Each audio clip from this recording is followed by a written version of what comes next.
Cuando hablamos de formas de presentación de un currículum vitae, estamos hablando realmente de cosas distintas, de varias cosas realmente.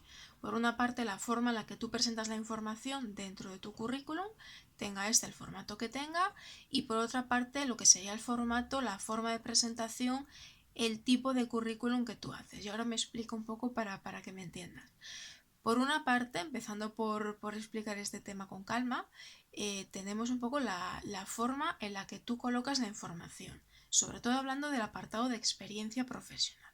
En este caso, el 90% de los currículums son cronológicos, es decir, cuentan su experiencia empezando por la última, la más reciente, yendo hacia atrás en el tiempo. Ese sería un currículum cronológico inverso, que es como se llama habitualmente. Podrías hacer un currículum cronológico directo, es decir, colocando las fechas desde la última, simplemente por la razón de que te interesa más destacar lo que hiciste hace 10 años que destacar tu última experiencia, ¿no? Y luego hay otro tipo de currículum también que tiene que ver con esta forma de presentar la experiencia, que es el famoso currículum funcional en el que agrupas el currículum por funciones. Yo soy muy fan de este tipo de currículum, sobre todo cuando es mixto, es decir, incluyendo funciones, grupos de experiencia por funciones y dentro de cada una las fechas concretas, porque te permite destacar cuando has trabajado en más de un ámbito, en más de un tipo de trabajo, destacar uno de ellos y dejar el otro para un apartado de otra experiencia profesional o experiencia en otra cosa y dedicarle menos espacio a esta segunda cosa que a la primera, que sería un poco la que te interesa destacar.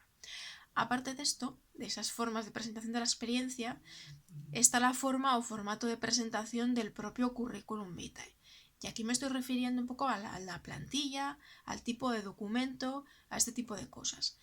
Sobre todo porque esto no es ninguna tontería. En función del tipo de documento que tú utilizas, a mí me es más fácil leerlo, me es fácil entender la información o no entenderla.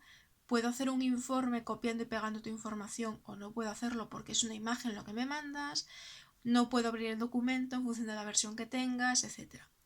Y sobre todo una cosa muy importante cuando se trabaja en selección de personal, que es el tema de los ATS, que son esos software que sirven para hacer cribado de currículums en función de palabras clave fundamentalmente y que necesitan un tipo de currículum que no sea como demasiado trabajoso para ese software, en el sentido de currículums que no tengan mucha imagen, mucho color, mucho logo, etcétera, porque eso tropieza un poco con ese software, digamos, y nos interesa más pues un currículum que tenga un texto, que tenga una columna, por ejemplo, en el que utilice simplemente para destacar la información mayúsculas, negritas, alguna cosa subrayada, cosas muy sencillas que te permiten destacar diferentes apartados o diferentes partes de tu trayectoria, pero que no chocan con ese software que tiene unas ciertas características, digamos, ¿no?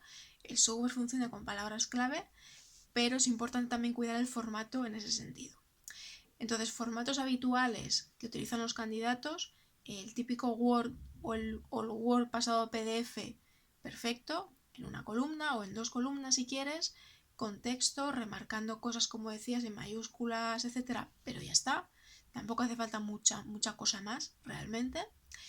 Luego tenemos el famoso Canva. Canva como herramienta está muy bien, permite hacer currículums muy vistosos, pero tiene un problema con esos ATS que comentaba antes. Es mucha imagen, mucho color, por tanto para ese software puede ser un poco dificultoso leer tu currículum. Y eso puede acabar en un descarte en el primer filtro del proceso de selección simplemente porque ese currículum no ha pasado. No es porque el texto no estuviera bien, no es porque no se ajuste tu perfil a la oferta, sino que no ha pasado por ese software, ¿no? Simplemente. Por tanto, si lo haces en Canva, elige un modelo sencillo, que no tengo demasiado color, demasiada imagen ni demasiado nada, que sea más sencillito. Y luego a la hora de guardarlo, recomendación, guárdalo en PDF, porque eso me va a permitir pasarlo luego a Word o otro formato que me interese más y de ahí copiar y pegar información en un informe, como decía al principio, ¿no? Que es una de las cosas que se hacen con los candidatos cuando hay una consultora de recursos humanos o un departamento de recursos humanos implicado en el proceso. Luego también podríamos hablar del videocurrículum, que yo te diría que como complemento al currículum tradicional está muy bien, pero solamente pedirte el videocurrículum en principio no va a pasar, por tanto complemento y ya está. Y luego estaría el famoso Europass. De hecho voy a dejar aquí abajo en la cajita de información un link a mi blog, porque vas a ver ahí diferentes artículos con diferentes plantillas de currículum que puedes descargarte. Hay uno reciente con una plantilla en Word de Europass que puedes utilizar para rellenar.